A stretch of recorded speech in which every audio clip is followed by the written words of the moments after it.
The morning my family came to throw me out of my own house, I was standing on the front porch with the deed in my hand.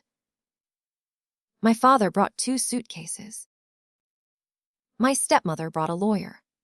My younger brother, Ethan, brought the same cold smile he had worn at my mother's funeral. They thought I was about to lose everything. What they did not know was that I had spent the previous 3 weeks uncovering a secret buried inside our family business. And before that morning was over, the people who had betrayed me would be the ones leaving with nowhere to go. My name is Claire Bennett. I was 30, 4 years old, and until recently, I believed loyalty mattered more than money. My mother, Rose, had taught me that. She and my father, Richard, built Bennett Home Supply from one small hardware store in Ohio. Mom handled the books. Dad handled sales. By the time I was in college, they owned 6 stores across the state. Then my mother became sick. I moved home, put my career on hold, and cared for her during the final 14 months of her life. My father visited when it fit his schedule. Ethan appeared when he needed money. I did not complain. Mom was my best friend, and being with her was not a burden. 3 days before she died, she squeezed my hand and whispered, "The house will protect you. Never let them rush you." I thought she was confused from the medication. 6 months after the funeral, my father married Vanessa Cole, a woman only 10 years older than me. Vanessa acted warm in public, but whenever we were alone, her smile disappeared. She began removing my mother from the house one piece at a time. First the photographs, then the dishes, then the old piano. Dad said he needed a fresh start. I tried to understand. Grief changes people, but greed changes them faster. One Monday morning, Dad called me into the company conference room. Ethan and Vanessa were already there. A lawyer named Martin Hale sat at the far end of the table. Dad pushed a folder toward me. "We're restructuring," he said. "Sign these papers, and you'll receive a fair separation payment." I had worked at Bennett Home Supply for 11 years. I had opened 3 of our stores and negotiated our biggest contracts. Still, the payment they offered was less than 1 year of my salary. I asked why. Ethan leaned back and smiled. "Because family loyalty isn't a job qualification." That sentence told me this was not business. It was punishment. I refused to sign. Dad's face hardened. He told me the company had never belonged to me.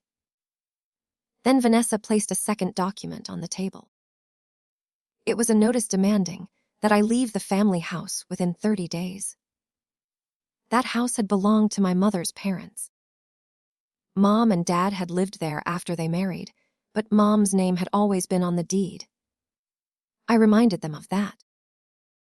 Martin adjusted his glasses and said my mother had transferred the property to my father shortly before her death. He showed me a copy of the deed. It carried my mother's signature. For a moment, I could not breathe. Then I noticed the date. According to the document, Mom had signed it on March 12th. I remembered that day clearly. She had been in the hospital after emergency surgery. Her hands were so weak that I had signed the meal form for her. There was no way she had signed a legal document. I did not argue. I let my shoulders fall and asked for a few days to pack. Vanessa smiled again. This time, I understood what it meant. She believed she had won. That evening, I searched my mother's old desk. Most of the drawers were empty. At the back of the lowest drawer, I felt a strip of loose wood. Behind it was a small brass key and an envelope with my name on it. Inside was one sentence in my mother's handwriting. "If Richard forgets who he is, open box 317 at Franklin Trust." The next morning, I went to the bank.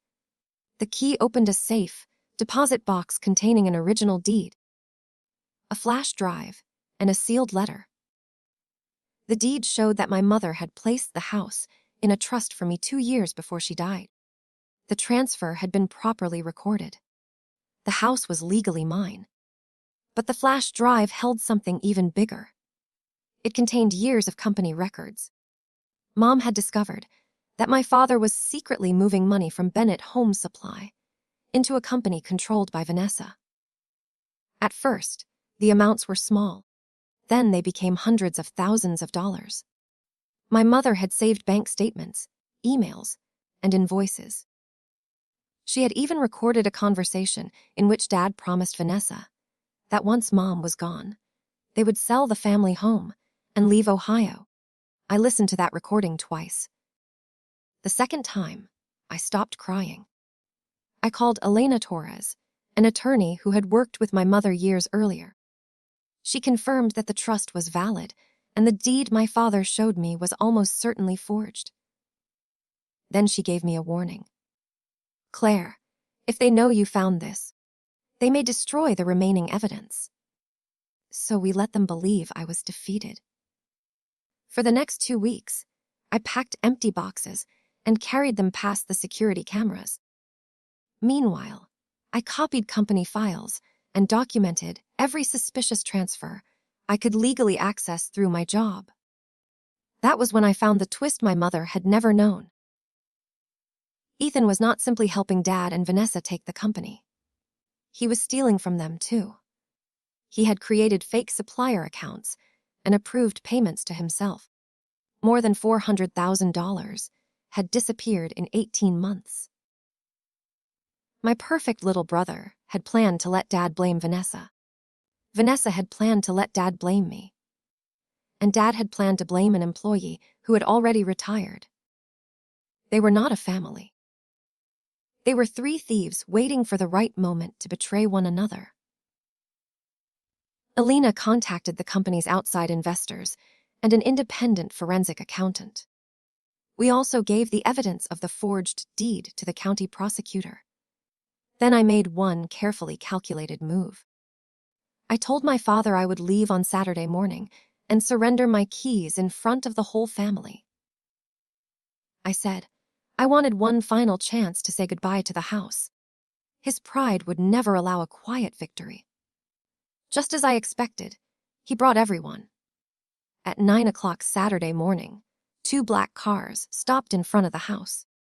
Dad stepped out in a burgundy jacket. Vanessa followed with a suitcase. Ethan carried another bag. Martin Hale walked behind them with a leather folder. They were not coming to inspect an empty house. They were moving in. Vanessa looked past me through the open front door. I hope you cleaned the main bedroom. I held up the brown folder in my hands. Before you enter, we need to settle one detail. Dad laughed. There is nothing left to settle. I handed Martin a certified copy of the trust deed.